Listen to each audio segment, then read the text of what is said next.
Olá, pessoal. Uma boa noite a todos. É uma surpresa muito grande para mim, um evento como esse, com um número de tamanho de participantes. Você sabe quantos inscritos temos aí, Lucas? Oi, Luiz. Então, hoje, inscritos para assistir o encontro, a gente já tem mais de 500 pessoas. É surpreendente porque um assunto como esse, né, tratar de esquizoanálise, especialmente a esquizoanálise como clínica em grupo, como uma prática clínica em grupo, é algo realmente inédito, né, principalmente através dessa modalidade online. Então, é realmente uma surpresa muito grande, muito agradável, estou muito contente com esse resultado de tanta gente interessada. E eu tenho certeza que vocês vão aproveitar bastante essa nossa conversa. Eu quero expor a vocês aqui o que é, né, a esquizoanálise, e depois eu vou fazer uma oferta de oportunidade de dois grupos que estarão se formando. Nosso propósito hoje é, então, apresentarmos a esquizoanálise, que é uma prática que eu já venho exercendo há algum tempo, há um tempo razoável, com resultados, de fato, surpreendentes. Surpreendentes na medida em que são resultados cujos efeitos não giram em torno da mera mudança de consciência, mas eles incidem diretamente no nosso campo afetivo e modificam realmente o nosso modo de existir.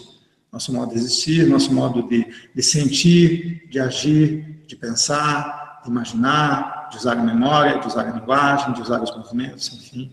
Há, de fato, uma transmutação do desejo, além das transformações no modo do corpo, usar o movimento, da mente, usar o pensamento, e do desejo, usar os afetos.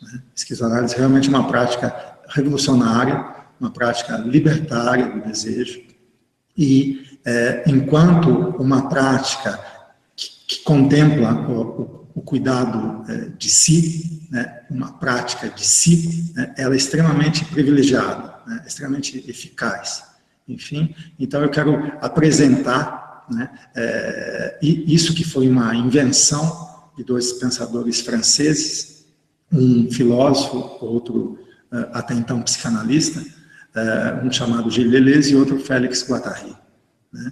Ambos escreveram uma obra a quatro mãos, denominada Capitalismo e Esquizofrenia, cujo primeiro tomo é o Antiédipo, que apareceu em 1972, e o segundo tomo, Mil Platôs, que apareceu 8 anos depois, em 1980. Isso na França. Depois tiveram traduções brasileiras, enfim, ao longo dos anos. Atualmente nós temos uma ótima tradução do Antiédipo, feita por Luiz Hollande, e uma outra do Mil Platôs, né, que tem vários tradutores, que foi dividida na edição brasileira em 5 volumes. Então, essas obras exprimem, então, essa invenção clínica da esquizoanálise, que eu quero discorrer hoje como funciona. Como eu disse, eu venho já exercendo essa prática há algum tempo, né, tanto como clínica individual, mas principalmente em grupo, e surpreende, de fato, os resultados, até inclusive pela modalidade online, que aparentemente seria algo um pouco mais difícil. Na verdade, tem se mostrado até mais interessante, mais eficaz, pelo aspecto econômico de deslocamento, né, principalmente. As pessoas não precisam se deslocar, elas estão no aconchego dos seus lares, dos seus escritórios, enfim. E isso é uma grande vantagem, além do que a internet e esses instrumentos que a gente dispõe, essas ferramentas de interação que se dão por vídeo, áudio e texto, são perfeitas. Enfim, é só ter uma boa internet e um computador com webcam, que isso funciona perfeitamente. Então, eu vou, antes de tudo, apresentar a esquizoanálise a vocês, depois eu vou apresentar uma oportunidade que eu estou gerando aqui, né, criando 2 novos grupos de clínica em grupo, de terapia em grupo, um deles, e o outro de formação, é um nome que eu vou reformular, esse nome eu não gosto de usar, mas para facilitar a comunicação aqui, vamos chamar de formação em esquizoanálise. Então, um deles, o de clínica, voltado mais para quem tem interesse em fazer terapia em grupo, e o outro voltado a terapeutas que querem ter, entre aspas, uma formação ou um aprofundamento para adquirir novas ferramentas, eventualmente já para implementar a sua prática clínica ou para inaugurar um novo modo de clínica, né? E aí eu vou oferecer, então, além da clínica em grupo, né, da terapia em grupo, um curso de formação, né? Então, depois de eu fazer a exposição sobre os aspectos principais da esquizoanálise, e eu vou discorrer sobre a própria esquizoanálise como clínica em grupo, e depois eu falo da questão da formação, ok? A esquizoanálise, então, como eu já disse, ela veio de um encontro entre um psicanalista e um filósofo, Deleuze e Guattari, e apareceu pela primeira vez como proposta clínica no último capítulo dessa obra, denominada Antiédipo, onde lá eles denominam o capítulo Introdução à Esquizoanálise, já com o seu programa e com a sua proposição prática, né? A esquizoanálise, a diferença de outras práticas clínicas, seja da psiquiatria, da psicanálise e das várias psicologias tradicionais e dominantes, que dominam o exercício clínico, a esquizoanálise ela tem um diferencial que vale a pena destacar desde o início.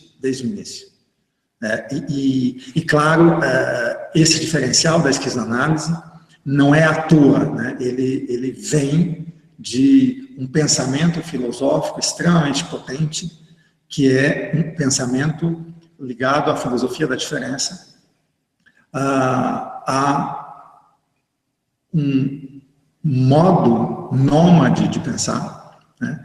E aquilo que a gente denomina filosofia da imanência, né? Porque, desse ponto de vista, podemos já dizer que a esquizoanálise vai tratar o desejo de modo extremamente diferenciado das práticas tradicionais. Aqui eu chamo de práticas tradicionais e dominantes, seja da psiquiatria, da psicologia, da psicanálise e até da antipsiquiatria, e eventualmente até de outras clínicas alternativas. O que eu estou chamando de tradicional é essa clínica que vê o desejo como falta. O desejo seria constituído pela falta, né? E isso é praticamente de domínio geral das teorias e das práticas clínicas. A esquizoanálise, ao contrário, vai investir num desejo ao qual nada falta. É um desejo que não tem objeto exterior nem material, que se efetuaria como prazer extrínseco, se preencheria com um objeto que realizaria um prazer nele, e nem como um objeto ideal, nem material, nem ideal, exterior e transcendente, que eventualmente faria até com que o preenchimento do desejo fosse impossível, que levaria até Lacan a dizer que o real é impossível para esse desejo, que é constituído pela falta.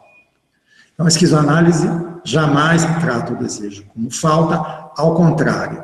Então, o desejo, na esquizoanálise, é tratado como uma força intensiva, né? Como uma potência em ato, que jamais deixa de ser preenchido. Então, desse ponto de vista, se ao desejo nada falta, por qual razão apareceria um modo de vida rebaixado, capturado, triste? Por que as misérias afetivas são produzidas em nós?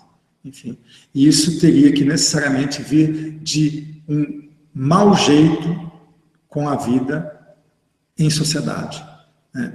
É um modo de existir, portanto, que vai ser o foco e a causa tanto dos rebaixamentos quanto das liberações das nossas potências e das nossas forças mais extraordinárias, que eventualmente estão subjugadas por um modo social de existir que nos quer função de outra coisa. Portanto, já aí o desejo, ele invoca necessariamente uma inserção social, cultural, histórica, econômica, enfim, política. O desejo é político, imediatamente político. Há um governo de si e dos outros na relação desejante que nós estabelecemos conosco mesmo e com o mundo, né? Então, além disso, né, então, o desejo, ele é visto como anterior e mais essencial que o sujeito e que a consciência. O sujeito e a consciência vêm como consequência, como elemento residual, né? Então, nós vamos ter a consciência e a subjetividade que merecemos, segundo o modo como somos capazes de efetuar ou de preencher o nosso desejo. Isso implica, então, portanto, uma postura ética, né? A esquizoanálise, ela trabalha necessariamente com uma potência estética e uma potência ética. Uma potência estética onde o desejo quer, busca e realiza conexões com outras potências e outros desejos. Então, o desejo quer fazer conexões, quer fazer ligações, quer fazer experimentações, né? Além dessa potência plástica, estética de afirmação do desejo, há também a relação que o desejo estabelece, que não é de qualquer maneira. Portanto, isso implica uma ética, né? Não há prática clínica esquizoanalítica, portanto, então, que não envolva esse aspecto estético ou da vida como obra de arte, né, que pode ser estilizada nesse sentido, como diria Foucault, né, uma estilização da existência, e junto com uma ética, com uma capacidade seletiva do desejo de se ligar através de bons encontros, né? Bons encontros, não apenas aqueles que acontecem ocasionalmente, mas a gente ser capaz de causar, ser causa de bons encontros. Portanto, ter um preenchimento ativo, né, do desejo através de afetos que são ações. Portanto, que criam realidade em nós e no mundo, criam novos mundos. A esquizoanálise, então, vai ver no desejo não uma mera matéria que deveria ser estruturada por um sujeito, por uma consciência, mas uma potência de criar ou produzir a si mesmo e a realidade de novos mundos. Então, o desejo é produtivo. Há uma produção desejante. O desejo não é apenas representável ou representado. Ou, no máximo, quando se chega a imaginar que o desejo produz, né, se fica no dogma kantiano, que diz que o desejo produz, sim, ele causa, mas ele causa ou produz fantasmas.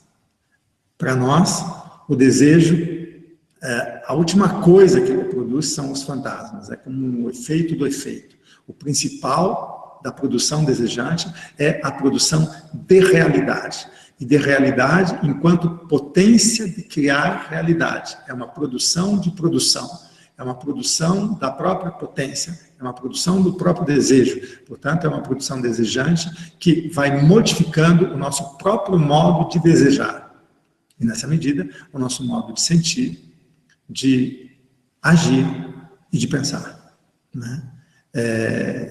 Esse é o grande diferencial já de cara em relação às terapias e práticas tradicionais. Né? Ao desejo, portanto, não falta nada, e o desejo não é uma mera matéria inconsciente que necessita ser formatada ou estruturada, mas o desejo, na verdade, é uma potência de criar, inclusive, as próprias condições da existência. Né?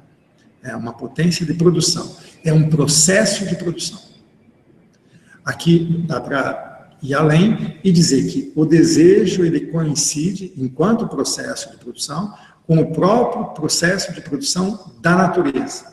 E desse ponto de vista, logo de cara, no início do antiédipo, eles vão esclarecer que não há separação radical ou sectária entre o homem e a natureza, entre a indústria e a natureza, né? Entre o artificial e o natural. Né? Mas, ao contrário, há um único processo de produção da natureza, que produz a si mesma e ao homem, e do homem, que produz a si mesmo e a natureza através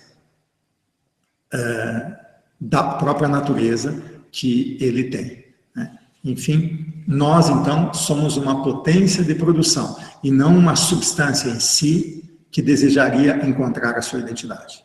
Ao contrário, nós, ao produzir realidade, nos diferenciamos de nós mesmos, afirmamos a própria diferença, diretamente, enquanto essência. Portanto, aqui fica claro a via, né, dessa teoria, dessa prática, ligada diretamente à filosofia da diferença. A diferença é primeira e deve ser afirmada.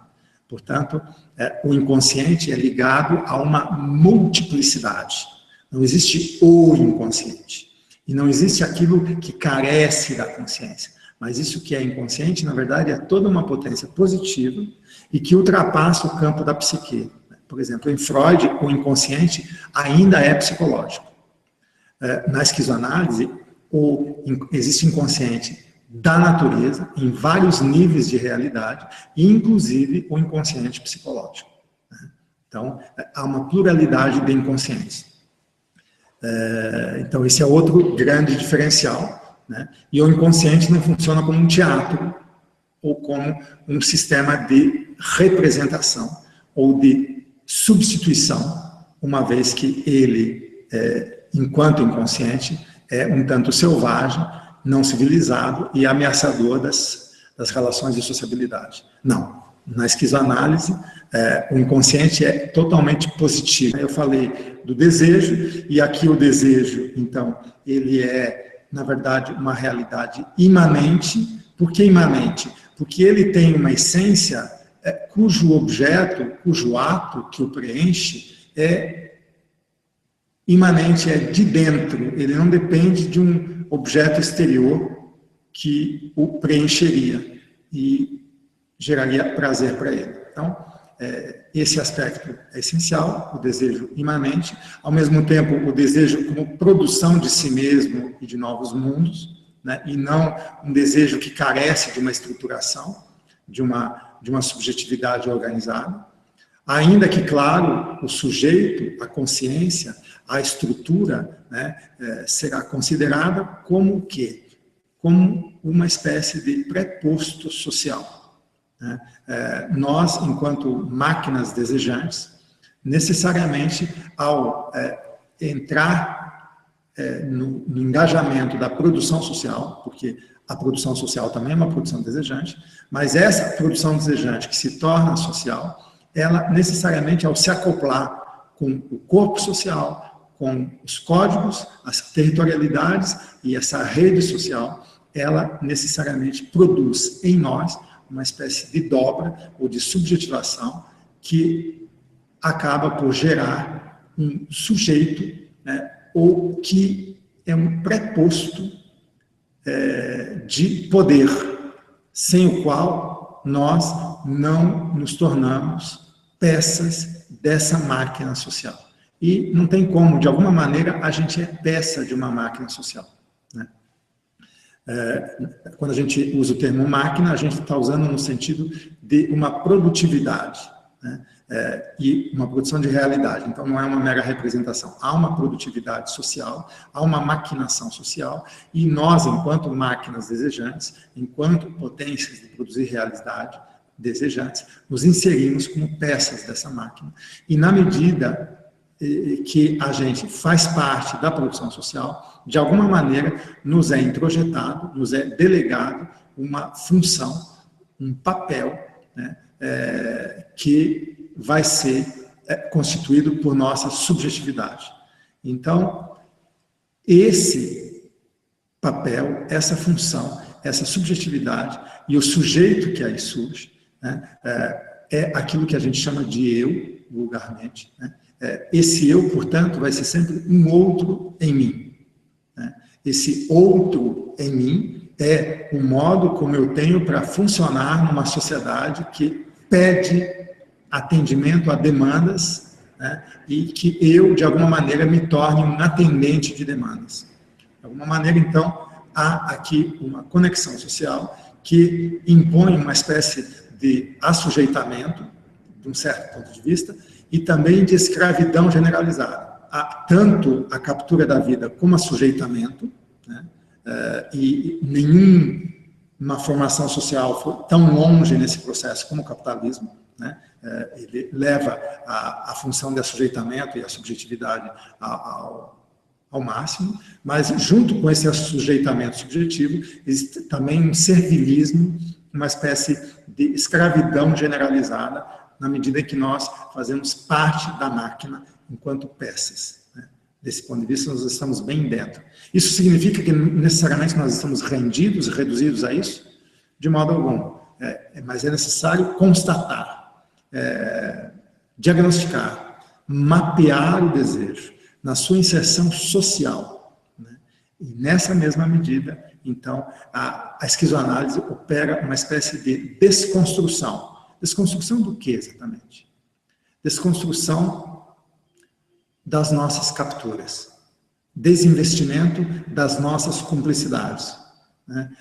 Uma desformatação daquilo que encerra o nosso desejo em estruturas fechadas. Então, a esquizoanálise, ela entra num processo crítico de desconstrução das nossas amarras, das nossas prisões, das nossas cadeias desejantes, né? Que se aprisionam na medida em que nós nos efetuamos. Por exemplo, o corpo ele é prisioneiro de um regime de luz, né? Mas na medida em que ele é cúmplice desse regime de luz, né? A mente é prisioneira de um regime de signos, mas na medida que ela é cúmplice desse regime de signos e desse uso de linguagem, né? O desejo é prisioneiro de um campo afetivo, de um campo passional, mas na medida que ele é cúmplice, né, do modo como a gente usa e trata as nossas paixões.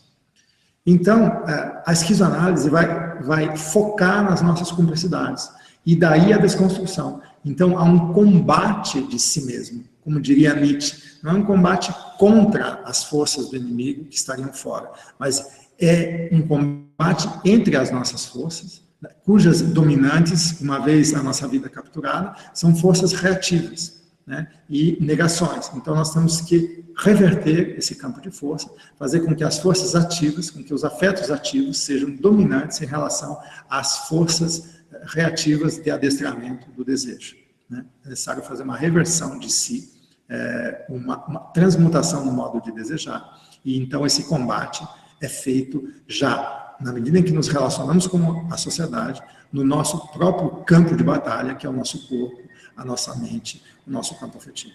Tá? Então, essa desconstrução, ela é feita na medida em que a gente exerce essa prática de esquizoanálise. A partir do quê? A partir de problemas bem localizados. Então, se você está fazendo terapia em grupo, né? O que ocorre? A diferença de uma aula ou de um curso, né? Na terapia, você traz o teu problema com a necessidade e a urgência que ele implica, né? E nessa medida, você, com seu problema e com essa necessidade, uma vez que ele afeta diretamente a tua vida e faz a diferença na tua vida, né? E portanto, ele tem uma urgência, na medida em que ele é colocado, ele pode ser mal colocado, uma vez que existe aí a vida capturada ou rebaixada. A gente recoloca ou reformula o problema, né, em termos de uma nova maneira de problematizar a existência, que é ligar a existência diretamente ao que ela pode e não ao que ela deve, enquanto moral, disciplina social, ou enquanto aquilo que é proibido em relação à lei social. Então, longe de ligá-la à lei e à proibição, longe de ligá-la ao dever, né, à normatização do desejo, e até longe de ligá-la a um desejo que é um desejo com meio querer, rebaixado, né, a gente liga a um desejo pleno na mente, né, de modo que, então, as potencialidades comecem a aparecer e constituir o campo problemático, e a partir daí sim, você recoloca a tua existência em outros termos, né? Não como um problema teórico, obviamente, mas como um campo de forças que é capaz de ultrapassar os obstáculos, as barreiras que a estariam rebaixando, que a estariam diminuindo, que a estariam capturando. Então, num processo claro e direto de liberação das nossas potências e forças intensivas, que são forças de conexão com outras realidades e de criação, na mesma medida que se conecta com outras realidades, criação de si mesmo e de novos mundos. Então, há uma prática liberatória direta. E outro diferencial, então, que se destaca desse ponto de vista, é que a esquizoanálise, ela não interpreta segundo o modo de interpretar da clínica tradicional. Ela não tem esse patos pela interpretose, né? Não é uma consciência do analista, né, do psicólogo, do psiquiatra, e mesmo uma consciência do analisando, que estaria operando uma interpretação, nem mesmo um sujeito, uma subjetividade, mas é uma força desejante que interpreta, né? Então, desse ponto de vista, você sai do campo do que significa o desejo, né, desse patos, né, e desse círculo vicioso do significante do significado, que satisfaria um sujeito carente, insuficiente, né, e você entra no campo da experimentação. Então, a experimentação e o programa no lugar da regressão, né, e da memória das marcas. Não se vai à caça de marcas ou de traumas. Se há marcas, se há traumas, eles servem como sinalizadores para liberar potências ou afetos atolados, né, e se pôr em fluxo novamente, porque ali, sempre, em algum obstáculo, em alguma marca, em algum trauma, o que tem são forças positivas, mal usadas, deslocadas, né, ou rebaixadas. E essas forças que devem ser liberadas e trazidas como aliadas da vida. A esquizoanálise, ela, ao invés de focar na falta, no trauma, na ferida, na carência, ela foca nas potências que estão por trás dessas supostas carências e obstáculos e rebaixamentos da vida. Tá? Então, esse é outro diferencial. Ela investe na experimentação, no programa de experimentação, muito mais do que numa interpretação de um passado que deve ser ressimbolizado para apaziguar, enfim, as feridas da alma e entrar numa normatividade sem a qual eu não seria inserido no campo social. Não. A esquizoanálise não vai por essa via. Ela vai pela via da liberação das forças, para que as forças em nós, os afetos em nós, as potências em nós, entrem novamente em devir. E não um devir qualquer, porque em devir nós já estamos. Nós geralmente estamos em devir reativo, mas em devires ativos, que são os devires? São aquilo que acontece à nossa potência, essa modificação de si mesmo, na medida em que a gente existe de uma certa maneira estética e ética, uma maneira estilizada e seletiva, né? Então, um acontecimento de si que faz com que a potência se torne diferente dela mesma, mas aumentando, né, crescendo, intensificando a sua realidade como potência de criar as próprias condições da existência. Então, esse é um outro aspecto muito, muito importante que faz a diferença na clínica esquizoanalítica em relação às outras clínicas. Ou mesmo, né, a gente não precisa nem ficar fazendo a comparação com outras clínicas. Isso é um diferencial da esquizoanálise, né? Então, experimentar muito mais do que interpretar no sentido semiótico ou de um sujeito, de uma consciência. Se interpretação há, essa interpretação é da própria linha do tempo que nos constitui, é de uma linha de força, de uma linha afetiva, são linhas de devires e não estruturas subjetivas ou conscientes que exercem a interpretação. E junto com essa criação de sentido, então há uma produção, uma criação de sentido na medida que o desejo interpreta, né, que a força interpreta, há também um valor, uma avaliação, que é o que vale essa via, essa linha para esse desejo, que ele se torna, o que se torna a minha potência na medida que ela investe desta ou daquela maneira, neste ou naquele caminho, né, com esta plasticidade estética, com esta seletividade ética. Então, vale o que pode, o que a potência se torna. Então, a gente tem aí claramente, então, um viés pela experimentação.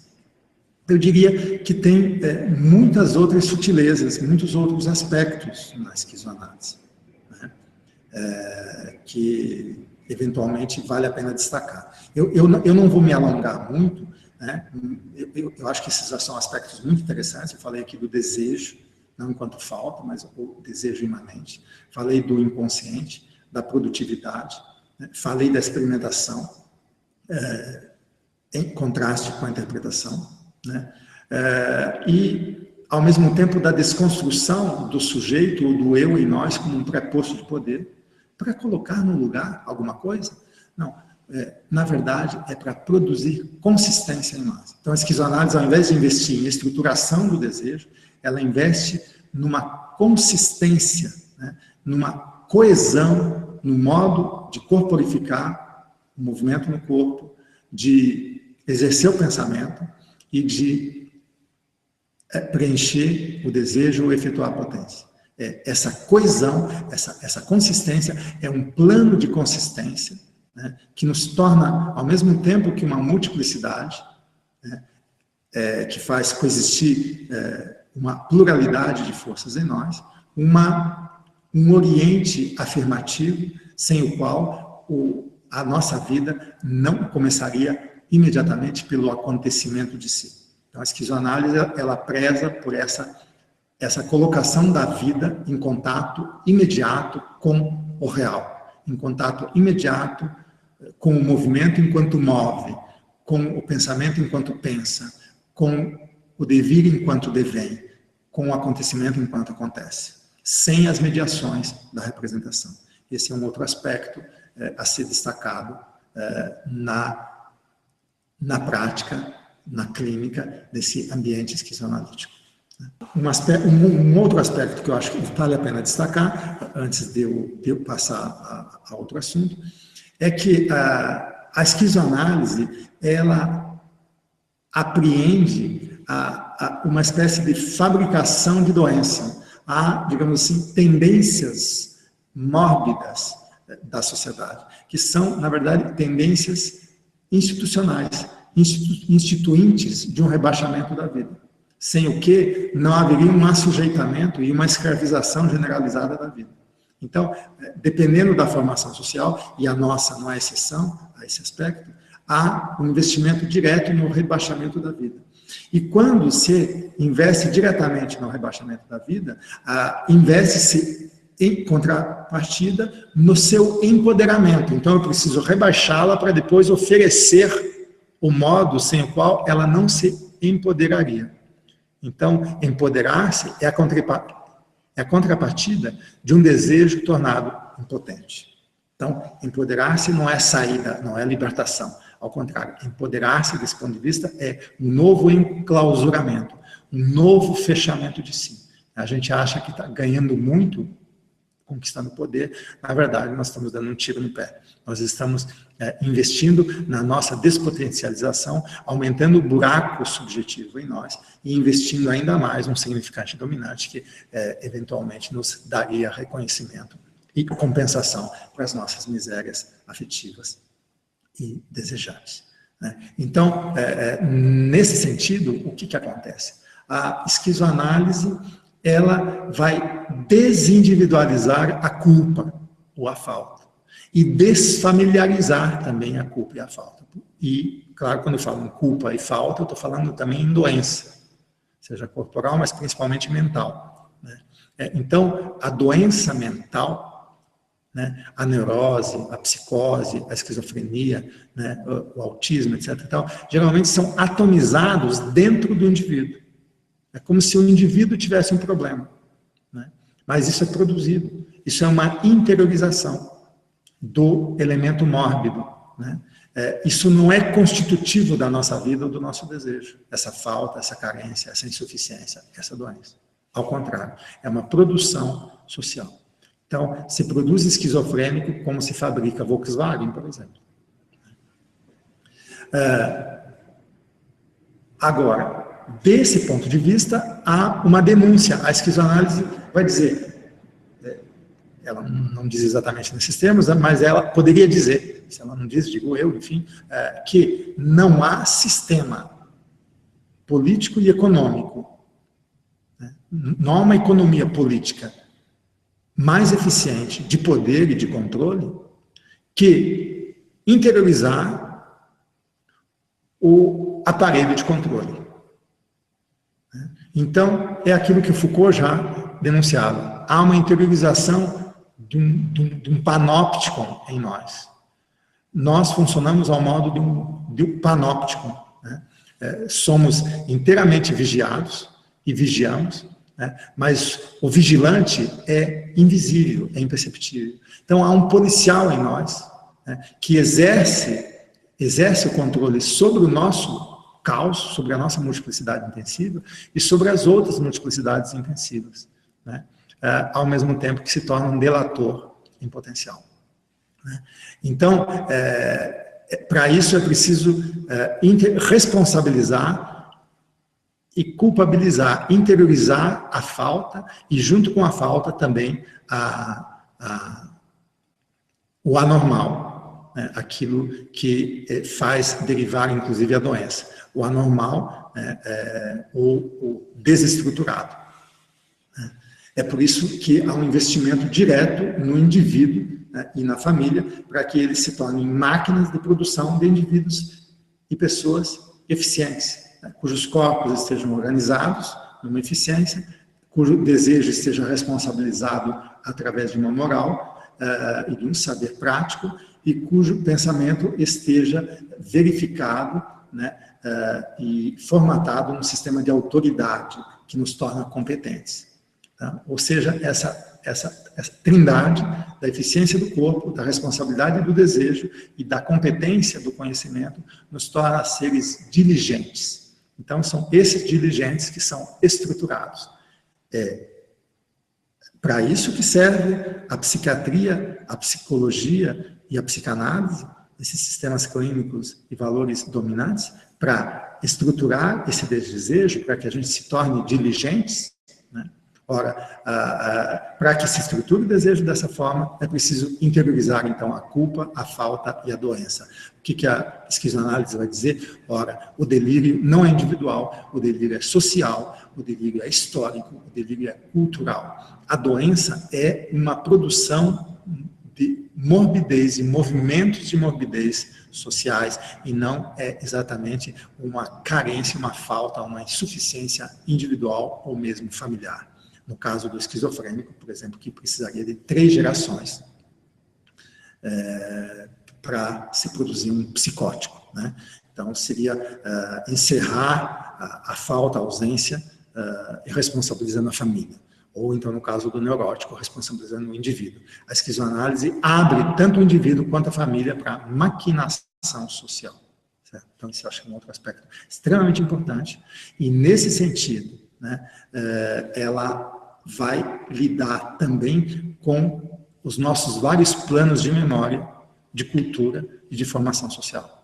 Né? Então, a gente tem etnia, a gente tem raça, a gente tem gênero, a gente tem gostos, enfim, a gente tem valores, a gente tem uma série de passados que coexistem em nós com o nosso presente, com a formação social atual na qual estamos inseridos. E a psicanálise faz, a esquizoanálise, aliás, faz essa inserção direta, essa apreensão direta, esse mapeamento, essa cartografia do nosso desejo, que está investido diretamente nas conexões que a nossa sociedade demanda, né? E no modo como ela registra, como ela cria a memória para si, como ela distribui os seus produtos, como ela consome, enfim, né? Todo esse processo de produção, de distribuição e circulação e de consumo da produção material e da produção desejante.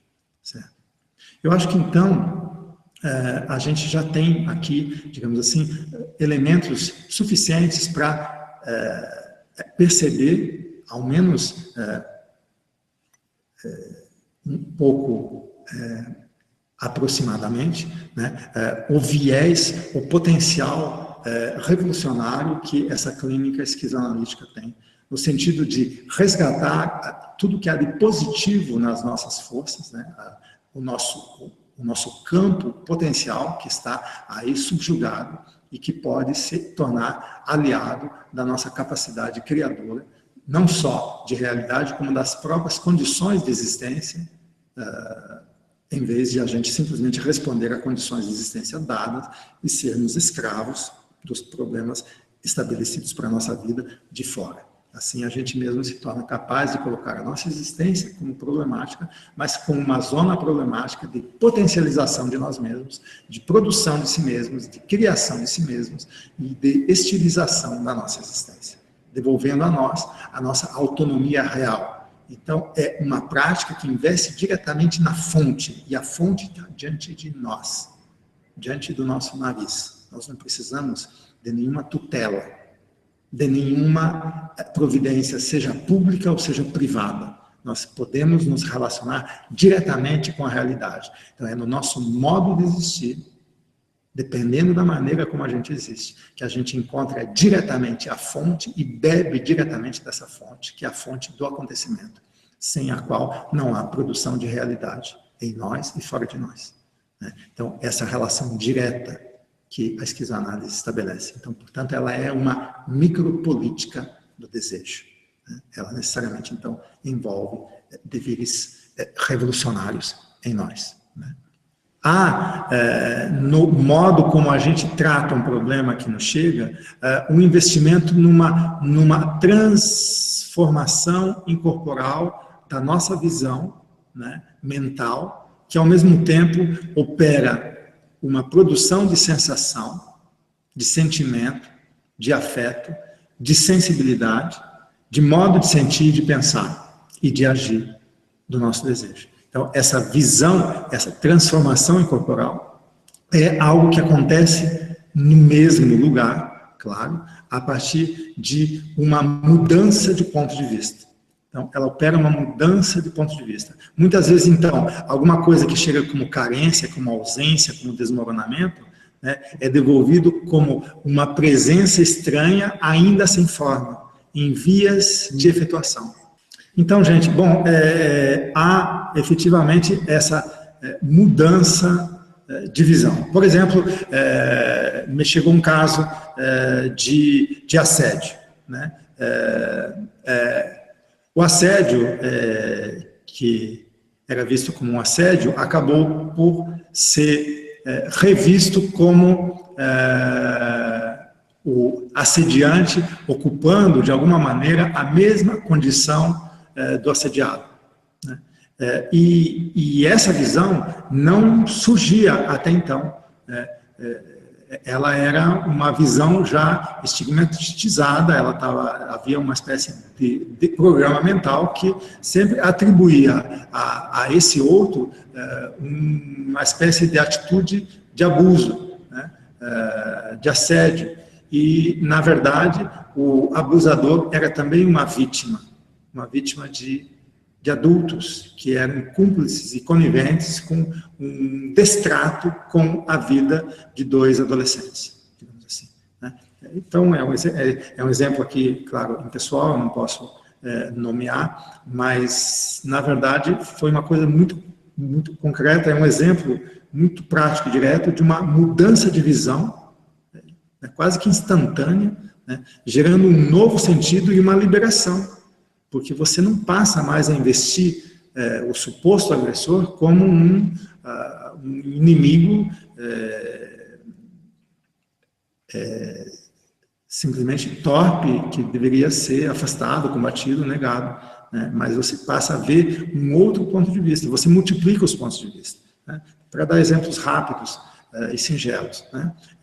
Claro que numa outra oportunidade eu poderia aqui multiplicar os exemplos, e vocês vão ver, os que tiverem, então, interesse em participar, isso acontecendo em ato na nossa atividade clínica, né? Porque isso acontece necessariamente, né? Senão a clínica não teria o mesmo efeito. E não é apenas na consciência, a consciência é apenas resultante, muda o modo de sentir, de perceber, de pensar, de desejar. É por isso que há uma transmutação do desejo, mais do que uma transformação do sujeito, certo? É algo mais profundo, né? Atua diretamente no modo de existir. E o modo de existir não é meramente individual, ele necessariamente é social, né? Não há um modo de existir que não relacione singularidade e comunidade, o comum e o singular, não o indivíduo e o coletivo. É mais profundo e também mais imediato. É uma outra maneira realmente de ver. O que é fundamental na esquizoanálise é que a esquizoanálise, assim como Spinoza, Nietzsche e Bergson, ela ultrapassa a dicotomia mente-corpo. A esquizoanálise não tem um enfoque na linguagem. Ela tem um enfoque na linguagem na medida que a linguagem toca o desejo. Assim como ela tem um enfoque no corpo, na medida que o corpo toca o desejo. O desejo ou a potência é o elemento comum, tanto à linguagem e à mente, quanto ao corpo, às sensibilidades e às sensações. Então, há um elemento comum que é o desejo e a potência. Então, através de vários canais, o canal corporal, o canal mental e o canal afetivo, é que o desejo é tocado. Então, cada acontecimento de desejo, seja entre por qualquer desses canais, ele afeta o desejo de modo tal que o desejo se redistribui para esses outros canais. Por exemplo, se ele vem via corpo, ele se redistribui via afeto e via pensamento. Se ele vem via pensamento ou via linguagem, ele modifica o corpo e o campo afetivo, porque, antes de tudo, modifica a potência. E eu queria dizer que, nesse sentido, né, a prática de esquizoanálise em grupo, ela tem sido extremamente eficaz, né? Se eventualmente não acontece, digamos assim, uma modificação substancial em 4 meses, ao menos a gente mexe com muitas zonas que estavam, digamos assim, adormecidas, e esse processo minimamente é iniciado. Pelo meu desejo, a coisa se efetua, né? Um tempo mínimo de clínica em grupo que a gente assume o compromisso é de 4 meses, né? E nesses 4 meses, geralmente acontecem transmutações substanciais, né? Mas quando isso não fica muito explícito, muito claro, o que fica explícito e claro é que há a reverberação e a revolução de muitas zonas afetivas que estão sendo disponibilizadas para se sentir, para se pensar, para se problematizar de outra maneira, né? Pelo menos enquanto um começo de um novo modo de cuidar de si mesmo, de praticar a si mesmo, de produzir-se a si mesmo, de estilizar a existência e criar uma relação ética e estética para levar a existência ao que ela pode e não submeter ao que ela deve ou que ela não pode fazer, certo? Então, é isso basicamente. Eu queria, então, dizer o seguinte, que, nesse sentido, nós estamos abrindo uma oportunidade para um grupo novo, especialmente para a prática clínica. Então, para quem tem interesse em fazer terapia em grupo e exercer esse cuidado de si, né, num ambiente protegido, né, e especial para experimentações refinadas desse tipo, né, eu acho que isso é, de fato, uma grande oportunidade, ainda mais que é uma prática, uma proposição inédita, né, esquizoanálise em grupo, online. Né, e nós já experimentamos, exercemos essa prática, né, e agora, então, portanto, estamos, uma vez que a gente percebeu o quão bem isso opera e funciona na prática, na realidade, então estamos abrindo uma nova turma com 25 vagas. Eu acho que é um limite, né, é um limite que a gente tem, porque senão ela pode se tornar impraticável, né? Então, para preservar a qualidade, né, e atender a todos, né, esse número de 25 vagas, né, ele é um número limite, então, portanto, nós estamos abrindo esse grupo com essas 25 vagas, e quem tiver, então, interesse, eu sei que temos muitos participantes, temos mais de 500, aí segundo o que o Lucas nos falou, né, muita gente interessada, então, vocês que estão preocupados, desejam investir nesse cuidado de si, se servindo da esquizoanálise, com essas linhas de abordagem e de procedimento que eu esbocei aqui para vocês, né, vocês têm essa mínima noção, para os que não sabem, nunca ouviram falar de esquizoanálise, para os que ouviram falar, eu espero ter esclarecido um pouco mais, né, os que já têm alguma inserção. Então, nós estamos oferecendo isso, e se você tiver interesse, você pode clicar e se inscrever, né, logo aí vai aparecer um link, você tem que atualizar a sua página, clicar em se inscrever, e agora deixa eu te dizer como é que isso vai funcionar. Esse grupo, ele tem uma duração de 4 meses, portanto, é uma duração determinada, né, limitada, é uma experiência, digamos assim, suficiente para que alguma coisa de substancial possa mudar no seu modo de existir, né? Então, foca diretamente nas práticas de si e no modo de existir, que muitas vezes é cúmplice dos nossos rebaixamentos, mas pode, ao contrário, ser cúmplice da nossa potencialização, e é isso que a esquizoanálise opera, né? Ela te leva a beber direto da fonte, sem precisar de tutelas ou de referências, né? Ela preza muito pela autonomia, então é uma prática voltada para a autonomia de nós mesmos, né? Mas enfim, então eu queria te dizer, são 4 meses, há um comprometimento, são encontros semanais, que serão realizados às quartas-feiras, já a partir do dia 16, quartas-feiras, a partir das 20 horas, das 20 às 22 horas. Então, são encontros semanais de 2 horas cada, né? E teremos um total de 16 encontros ao longo de 4 meses, finalizando dia 29 de novembro. Então, terá início no dia 16 de agosto e será finalizado no dia 29 de novembro, né? Para você que se inscrever, você vai ter alguns bônus, né? Alguns produtos que estamos disponibilizando como um plus, né, nessa inscrição. um curso que está disponível no nosso IAD, chamado Das Linhas de Ruptura do Desejo e das Revoluções Moleculares, que tem tudo a ver com uma prática de si.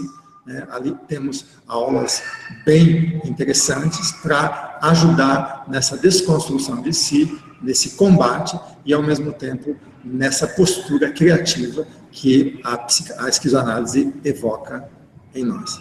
Além desse bônus, você também recebe um livro de minha autoria chamado Saúde, Desejo e Pensamento. E esse livro, ele trata de duas linhas de pensamento no Ocidente. O pensamento sedentário, ao qual nós exercemos uma crítica, e o pensamento nômade, que é aliado até da clínica esquizoanalítica. Então, é uma obra que pode ajudar muito, nesse processo. Bom, o custo dos 4 meses é de 1.800, deixa eu ver aqui esse número que eu não tenho de cabeça,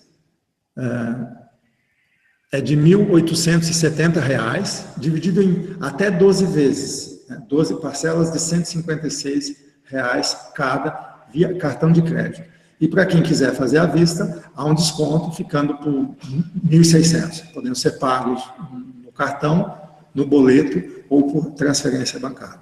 Tá bom? Agora, claro, se você então, deseja fazer a inscrição, é só rolar a página e atualizar a página, que já deve estar aparecendo o botão para se inscrever. E eu queria te dizer o seguinte, na dúvida, por exemplo, você pode se inscrever e participar do primeiro encontro, da primeira sessão. Se, por qualquer motivo, você sentir que não é bem o que você imaginava, que você acha que não vai ser uma boa, que você tem alguma dúvida, enfim, ou mesmo por outras razões, que não precisam em nenhum momento ser explicitadas, você diz assim, olha, não vai rolar para mim, não dá, não é bem isso que eu quero, ou eu não posso, ou aconteceu algum imprevisto, enfim, não importa, você não precisa relatar o motivo. Você simplesmente pede o seu dinheiro de volta e a gente devolve integralmente o teu investimento, certo? Então, isso te dá uma certa tranquilidade. Se você tem dúvidas, você pode fazer isso. Mas, claro, para isso você tem que se inscrever, assistir a primeira aula, aliás, o primeiro encontro, de terapia em grupo, e aí sim, a partir dessa experiência, você ainda tem a ocasião de dizer assim, puxa vida, acho que não era bem isso que eu queria, então eu quero meu dinheiro de volta. Tá? Então, existe essa possibilidade, com certeza. Tá? O e-mail é contato@escolanomade.com. Vocês escrevendo nesse e-mail, dúvidas, dificuldades serão sanadas pelo Lucas, pelo Piatã ou por mim. Enfim, a gente vai estar atendendo aí com toda a diligência às necessidades que vocês eventualmente tiverem, tá bom? Se você quer se inscrever, mas esse dia da semana, quarta-feira à noite, não é o melhor dia para você ainda tem dúvidas em relação a isso, você pode se inscrever e entrar numa, enfim, não é bem uma lista de espera. Nós vamos avaliar caso a caso e, na medida que houver a possibilidade de formar um novo grupo, com novo dia e horário, a gente poderá oferecer e contemplar melhor a sua expectativa. Né? E se mesmo assim, né, no final, não for o caso e você se sentir insatisfeito, né, você terá tempo, antes de iniciar, né, de desistir da sua inscrição, da sua participação. Então, eu acho que isso dá uma certa tranquilidade para quem deseja fazer, mas tem esse tipo de dúvida. Então, a gente está oferecendo essa possibilidade de eventualmente, porque eu acredito que as vagas vão se esgotar rapidamente, temos apenas 25 vagas e tem mais de 500 pessoas aí assistindo, então eu acho que elas devem se esgotar, e aqueles que quiserem, então, fazer a inscrição com a expectativa de ter um novo dia e horário, podem fazê-lo, manifestar isso, sugerir, e a gente vai fazer o máximo para contemplá-los nesse sentido, tá bom? Uma outra coisa, um outro lembrete importante, é se você achar que é muito importante fazer presencial, também você pode manifestar esse interesse. Dependendo do número de manifestações do presencial, ou de manifestações que preferem fazer presencial, nós poderemos contemplar um grupo presencial, então, e assim você será contemplado na sua preferência, tá bom? O curso de formação, aliás, esse nome formação me incomoda, mas ao mesmo tempo ele facilita a comunicação, né? Então, para você que é terapeuta e que busca um aperfeiçoamento ou mesmo um investimento específico na esquizoanálise, é que eu estou oferecendo essa oportunidade de um mergulho no pensamento e na prática esquizoanalística, do ponto de vista, então, vulgarmente chamando de formação, do ponto de vista da formação, né? Da formação de terapeutas. Se você quer ser um terapeuta esquizoanalítico, então eu estou oferecendo a abertura de uma nova turma, né, com esse propósito. Na formação, vamos chamar o seguinte, já vou fazer a diferença. Por que eu não gosto de formação? Porque nós não estamos formatando ninguém ou dando fórmulas. É uma prática, necessariamente, né, apesar de envolver muita teoria, né, de produção de consistência. Então, nós vamos criar muito mais um plano de consistência do nosso modo de existir, né, e, ao mesmo tempo, de apreender, de decompor e compor a realidade, muito mais um plano de consistência do que uma espécie de plano de organização e de formação para exercer uma certa autoridade. Tá? Nesse mesmo sentido, enquanto a conquista de um plano de consistência, a produção de um plano de consistência, a produção de um corpo intensivo, porque o terapeuta ele tem que conquistar isso para si, ele tem que fazer a lição de casa, tanto o seu corpo tem que ser intensivo, quanto o seu pensamento tem que ser afirmativo, quanto ele não pode ser moralista, mas ele tem que investir numa ética e numa estética da existência. Então, essa lição de casa, essa lição de si, né, essa produção de si é uma condição sem a qual a prática esquizoanalítica ela pode se tornar uma fraude, uma farsa, né? É óbvio que é fundamental esse critério, né, essa honestidade consigo mesmo, né, essa busca, essa desconstrução de si mesmo como sujeito, como subjetividade, e essa constituição, essa consolidação de um desejo intensivo que se exprime tanto numa coesão de corpo intensivo, quanto de um pensamento afirmativo, quanto de um desejo estético e ético. Desse ponto de vista, a própria terapia em grupo pode acrescentar, pode ajudar a fazer a diferença, junto com, digamos aqui de novo, entre aspas, a formação. Tá? Portanto, de novo, formação não, é desconstrução de si e recomposição no sentido de um plano de consistência do nosso desejo. Tá? Isso, então, que a gente está chamando aqui, bem entre aspas, de formação em esquizoanálise. Então, terão 2 aulas semanais de 1 hora cada, né? As aulas serão gravadas, né, e disponibilizadas às quintas-feiras, né? E você vai ter todo o tempo, você pode acessar as aulas a qualquer tempo, quantas vezes desejar, e depois da última aula, que acaba este ano, né, em dezembro, você ainda tem mais 6 meses de acesso livre, né, e ilimitado, para assistir a todas as 32 aulas de 1 hora cada. Né? Além dessas aulas, eu vou oferecer um encontro mensal como um bônus, né, de discussão de dúvidas, problemas, questões, dúvidas, conversação, que a gente terá, então, uma vez por mês, sempre no final do mês. Então, teremos 4 encontros para esclarecimentos de dúvidas e colocação de questões. Tá? Então, haverá esse ambiente interativo, né, ao vivo e online. Né? Além disso, você tem uma plataforma que você pode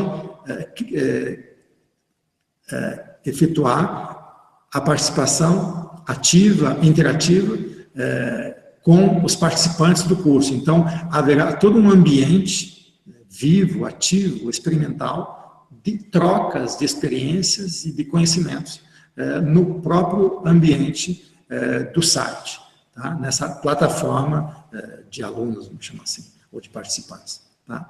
Então, isso também é um outro diferencial que a gente está oferecendo. Né? E, além disso, aí sim, para quem se inscrever, aparecerá um outro elemento, uma outra atividade, que é uma espécie de supervisão em grupo. Né? Nós estamos chamando de laboratório. Então, cada um pode trazer um caso específico, ou a gente simplesmente assim, contempla o caso que mais pessoas contemplarem, né? Foca nesse caso, ou em alguns casos, suficientes para que todos possam colher frutos dessa espécie de supervisão em grupos. Então, a gente está chamando isso de laboratório. Esses laboratórios serão também mensais, né? E online, tá bom? Só que essa atividade, ela terá o mesmo critério das aulas, ela terá um pagamento adicional no mesmo valor da hora-aula. Portanto, haverá 4 encontros de 2 horas, totalizando 8 horas, o que equivale a um mês de curso, e que terá uma mensalidade adicional de R$400.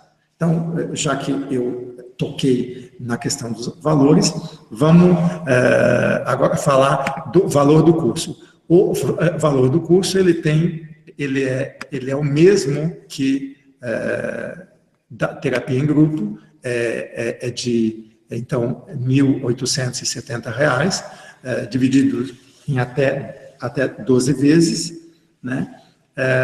De R$156 cada, né? Ou à vista com desconto por R$1.600.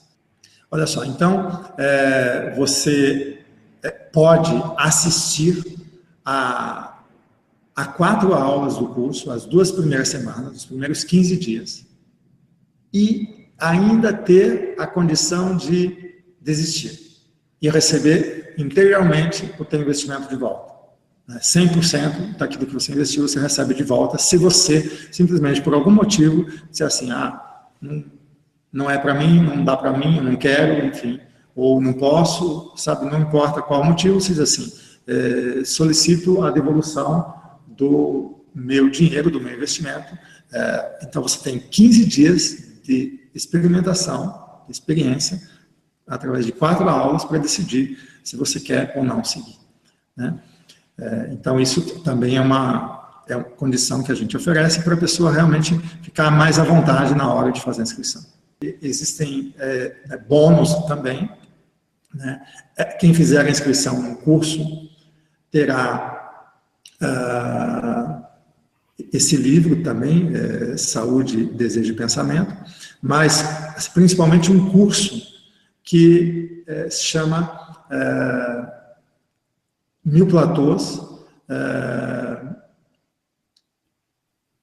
uma micropolítica dos afetos, né? Se não me engano, é esse o título do curso, está disponível no nosso EAD e tem tudo a ver com aquilo que a gente vai trabalhar no primeiro módulo do curso de, entre aspas, de novo, formação. Tá? Nós, na verdade, temos a pretensão de oferecer 4 módulos, né, de formação em esquizoanálise como uma base realmente forte, consistente, para a gente mergulhar ainda mais em outras zonas de realidade. Né? E, claro, no futuro, na sequência, terão mais ainda aprofundamentos. Né? Nós envolveremos, além do antiédipo, o mil platôs. Né? Nesse primeiro módulo, nós vamos tratar diretamente do primeiro capítulo do antiédipo, vamos falar do desejo do ponto de vista da imanência, do desejo como processo de produção, né? Do inconsciente como multiplicidade, dos modos de energia, libido, numen e voluptas, os 3 tipos de síntese, enfim, de corpo sem órgãos, vai ter todo um programa especificado para quem desejar, então, se inscrever no curso e ver detalhadamente o que vai ter ao longo desses 4 meses e dessas 32 aulas. Né?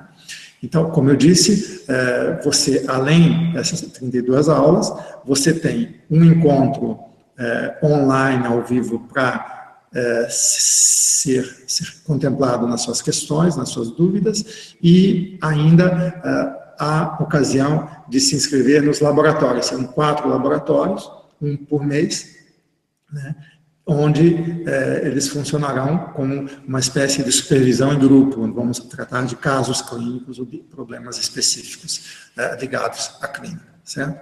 O que dará muito mais consistência à formação e à prática clínica. Tá? Mas, seguindo com a questão, então, dos bônus, né? Você tem, então, esse curso Mil Platôs, que já você começa a usufruir, assim como para quem se inscrever em terapia em grupo, os cursos são disponibilizados logo após a inscrição. Né? Além, então, desse curso, você tem esses encontros no final de cada mês e os laboratórios, né? E o livro Saúde, Desejo e Pensamento em formato e-book. Né? E a data de início do curso de formação será na primeira semana de setembro, né? Na primeira quinta-feira de setembro, que será inclusive um feriado, 7 de setembro. Tá? E terão, a partir daí, 2 aulas semanais, totalizando 32 aulas, que se encerrarão em meados de dezembro. Tá? Era uma outra coisa que eu não tinha ainda esclarecido. Né? Na sequência, a gente vai oferecer novos módulos. E a ideia é o seguinte, que os módulos não não tenham uma ordem sucessiva. Você não precisa fazer o terceiro módulo para fazer o primeiro módulo para fazer o terceiro ou o quarto. Você pode começar do quarto, do segundo, do primeiro, enfim. A ordem não importa muito, porque, na verdade, esse pensamento, ele preza muito pelas coexistências, muito mais do que a sucessão. Né? A sucessão ela é real, claro, se você faz o módulo 1, você pode aproveitar um pouco mais o módulo 2, o módulo 3. Sim, existe eventualmente esse aspecto, mas não necessariamente. Né? Há sempre uma coexistência de planos. Então, o módulo 1, nós vamos fazer um investimento naquilo que o antiédipo chama de máquinas desejantes. Já no módulo 2, nós vamos tratar da questão da família e das próprias práticas clínicas que abordam a família de um ponto de vista familiarista, né? Que vamos fazer uma crítica radical.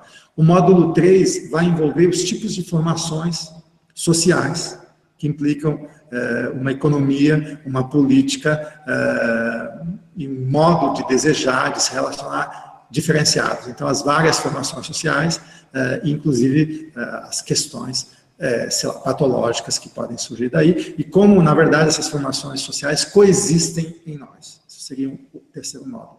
O quarto módulo, nós vamos tratar diretamente da esquizoanálise. Então, claro que nos outros vamos estar tratando da esquizoanálise, mas aí já vai ser um investimento nos procedimentos clínicos de modo direto, né? E para os que já têm algum conhecimento em relação ao antiédipo, perceberam que os 4 módulos têm a ver com os 4 capítulos do antiédipo, tá? Esse é outro esclarecimento que eu gostaria de fazer. Quem tiver interesse nos 2 grupos, no de clínica, né, terapia em grupo, e no de formação, claro que haverá um bônus especial, né, um curso especialmente liberado para isso, além de atendimentos individuais, 2 atendimentos individuais para cada participante, de 40 minutos cada, um no início do curso de formação e um no final, né? E, além disso, um bônus surpresa ainda que a gente está elaborando para oferecer para quem, então, tiver interesse em participar dos 2 grupos, tá bom? Acho que era isso que eu tinha esquecido, e eu acho que, enfim, é isso. Espero que tenha sido proveitoso para vocês, que tenha sido produtivo, como foi para mim. Foi um prazer muito grande estar aqui com vocês. Eu fico realmente tocado, emocionado em saber que tem esse movimento. Nós estamos aqui criando um movimento, né, que, na verdade, é uma espécie de movimento de guerrilha, até, né, porque há aqui um combate nas práticas de si, no cuidado de si, que realmente produz uma transmutação e não apenas uma transformação nos modos de sociabilidade, né? E isso é uma política direta que está muito além e é muito mais interessante do que a mera política partidária, né, ou representativa. É, de fato, um governo de si, um cuidado de si, um tomar as vidas nas próprias mãos, né,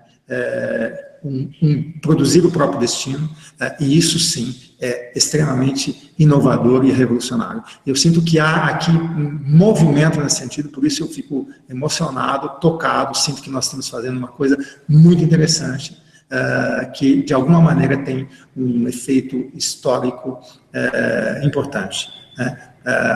Claro, na medida da modéstia das nossas forças, mas enfim, eu sinto que por mais singelo que seja esse movimento, ele é significativo, ele tem um impacto e ele pode criar contágio, que é isso que interessa para a gente. A gente quer que todos partilhem desses benefícios, dessas novas maneiras de agir, de sentir, de pensar, dessas novas maneiras afirmativas, alegres e potentes de existir. Então, eu espero de fato que vocês tenham aproveitado e tenham ficado contentes, assim como eu estou, e espero vê-los em breve, ou na clínica de terapia em grupo, ou no grupo de formação, ou em ambos, ou em uma outra oportunidade, né? Enfim, é isso.